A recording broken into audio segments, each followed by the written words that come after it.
To signal or not to signal? That is the question when it comes to the U.S. Highway 136 and 65 intersection in Princeton, Missouri.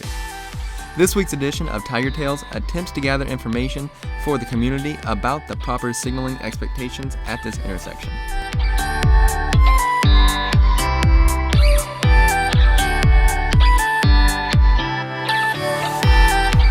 To help us answer this burning question, we reached out to a few experts. First up, Mr. Michael Marriott of MoDOT to learn more about the intersection itself. Hi, my name is Michael Marriott. I'm an area engineer for MoDOT's Northwest District. The intersection at 65 and 136 is called an at-grade intersection. Intersections where these grades are separated, such as an interchange on I-35, for example, is referred to as a separated grade. The segment of road where these two highways overlap is simply called overlapping travelways. We contacted Corporal Dale Reuter of Missouri State Highway Patrol to learn the legal side of our question. The state of Missouri defines the usage of a turn signal as if your intentions are to turn right and left. If you're on a multi-lane highway and you decide to change lanes, you will also need your turn signal.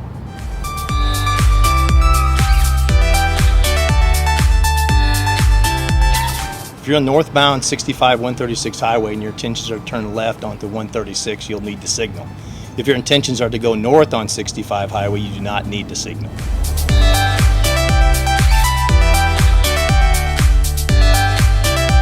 Next, we posed the question to a couple of local residents. Do you signal going north on 65? Almost always, yes. A lot of people from out of town don't realize that it's not a three-way stop. So yes, always signal. Let's take a look at that again.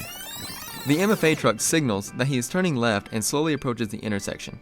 Meanwhile, the white truck, as Marcy said, assumes it is a three-way stop and cuts the MFA truck off, narrowly escaping an accident.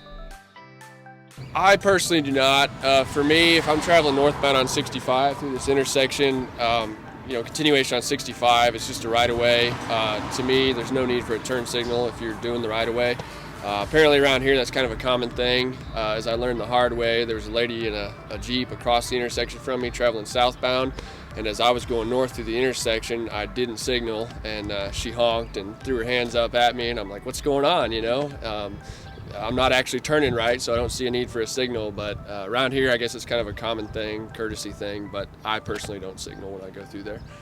Drivers that are southbound on 65 appreciate a northbound signal as it can allow them to enter the intersection sooner and keep traffic flowing.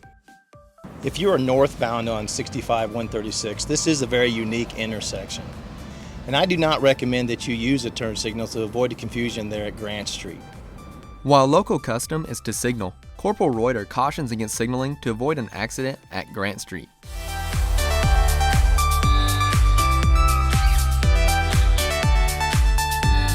We would like to thank Mr. Marriott of MoDOT and Corporal Reuter for their help in making this video a huge success.